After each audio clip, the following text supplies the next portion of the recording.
11 जनवरी 1964 को US surgeon general report ने घोषित किया कि सिगरेट से कैंसर होता है Are you comedy me? और ये स्वास्थ्य के लिए हानिकारक है। इसने 8 बिलियन का बिजनेस और 7,50,000 का ऑक्यूपेशन को दांव पर लगा दिया, जबकि मोस्टली सिगरेट कंपनियों ने अपनी सेल में तेजी से गिरावट देखी। एक कंपनी थी जो चमत्कारिक रूप से उस समय में 1% मार्केट शेयर के साथ 1 साल से भी कम समय में दुनिया की चौथी सबसे बड़ी तंबाकू कंपनी बन गई। जब 1970 में सिगरेट के एडवर्टाइजमेंट्स पर पूरी तरह से बैन लग गया था, तो उस ब्रांड ने और भी अधिक पॉपुलैरिटी हासिल की और ये दुनिया की सबसे बड़ी सिगरेट बनाने वाली कंपनी बन गई। जिस ब्रांड के बारे में हम बात कर रहे हैं उसका नाम है मार्लबोरो।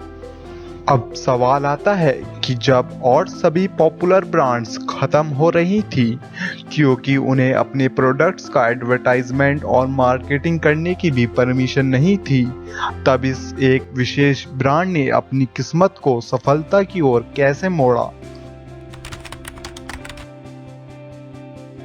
20th सेंचुरी की शुरुआत से दुनिया भर में सिगरेट की पॉपुलैरिटी धीरे धीरे बढ़ने लगी। स्ट्रेस से राहत देने के कारण ये यूएस सिटीजन्स के लिए एक आम साथी बन गई थी। World war 1, the great depression और बाद में वर्ल्ड वॉर 2 के साथ लोगों के जीवन पर प्रभाव डालते हुए वहाँ के लोगों ने काफ़ी कम उम्र से ही धूम्रपान की आदत विकसित कर ली थी। मानो या न मानो, उस एरा के दौरान सिगरेट हेल्दी मानी जाती थी, यहाँ तक कि डॉक्टर्स ने उन्हें कॉमन इश्यूज के रेमेडीज के रूप में प्रिस्क्राइब किया था।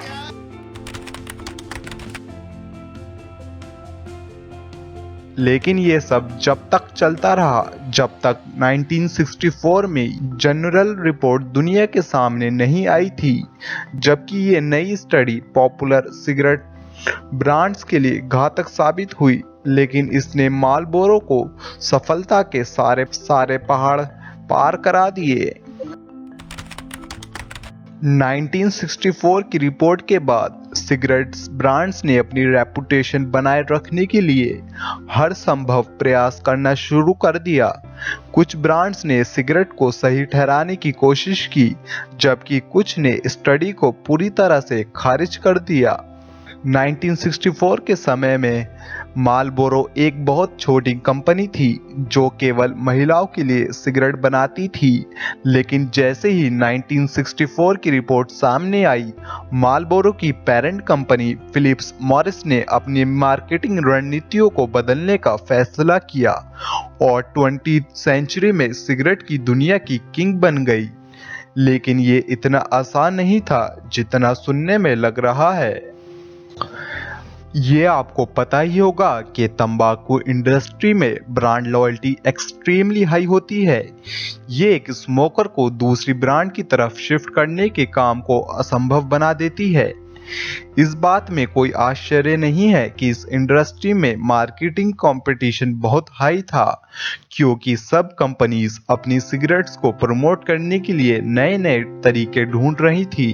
दिलचस्प सवाल ये है कि तंबाकू इंडस्ट्री के सबसे बड़े विजेता के रूप में मार्लबोरो एडवर्टाइजिंग के इस गेम से बाहर कैसे निकली। सबसे पहले आइए 1950 के दशक के मार्केटिंग सीन्स पर एक नज़र डालें।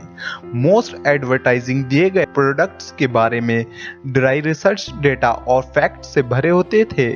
वह सुनने में बहुत बोरिंग थे।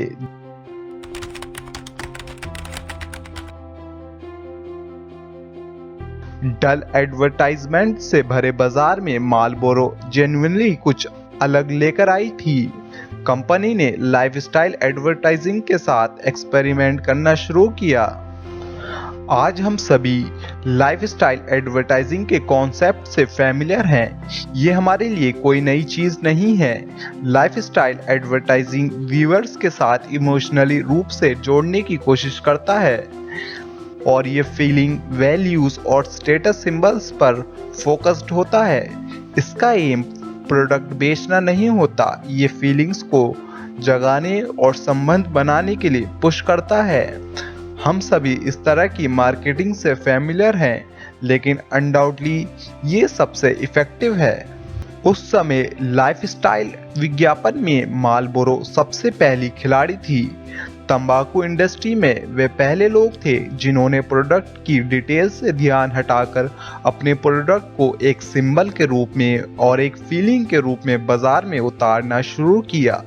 इसी वजह से आज हम मार्लबोरो की सिगरेट्स लगभग दुनिया के हर कोने से परचेज कर सकते हैं।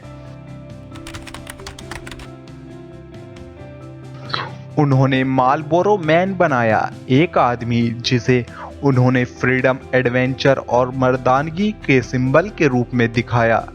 कंपनी ने मार्लबोरो को मर्दानगी से जोड़ा। मार्लबोरो स्मोक करने वाले सभी पुरुष हार्ड वर्किंग और काइंड ऑफ बेटर होते हैं, उन्होंने ऐसा दिखाया, और मार्लबोरो स्मोक ना करने वाले लोगों की तुलना में बेहतर होते हैं। और ये सब एक ऐसे चरित्र में दिखाया गया जो अमेरिका के वाइल्ड नेचर में फ्रीडम से सवारी कर रहा है। इस एडवर्टाइजमेंट कैंपेन को अब तक का सबसे शानदार एडवर्टाइजमेंट कैंपेन माना जाता है। यहाँ तक कि रोलिंग स्टोन्स ने भी मार्लबोरो को रेफर किया। मार्लबोरो मैन कैंपेन के बाद कोई भी कंपनी मार्लबोरो को हरा नहीं सकी। इस सिंपल रणनीति के साथ मार्लबोरो, जो कभी सिर्फ 1% मार्केट शेयर को ओन करती थी, वो एक साल के अंदर दुनिया की चौथी सबसे बड़ी कंपनी बन गई। कैंपेन के 4 साल बाद वे दुनिया में सिगरेट बेचने वाली दुनिया की सबसे बड़ी कंपनी बन गई। मार्लबोरो द्वारा लागू की गई मार्केटिंग स्ट्रेटजीज अनडाउटली आज भी रेलेवेंट बनी हुई हैं। लोग अभी भी डायरेक्ट प्रोडक्ट्स बेचना नहीं चाहते, वे भावनाओं और कनेक्शंस के लिए तरसते हैं प्रोडक्ट्स बेचने के लिए। पूरी कहानी की कड़वाहट यह है कि मार्लबोरो मैन की भूमिका निभाने वाले कम से कम 4 एक्टर्स की तंबाकू से रिलेटेड बीमारियों से मृत्यु हो गई।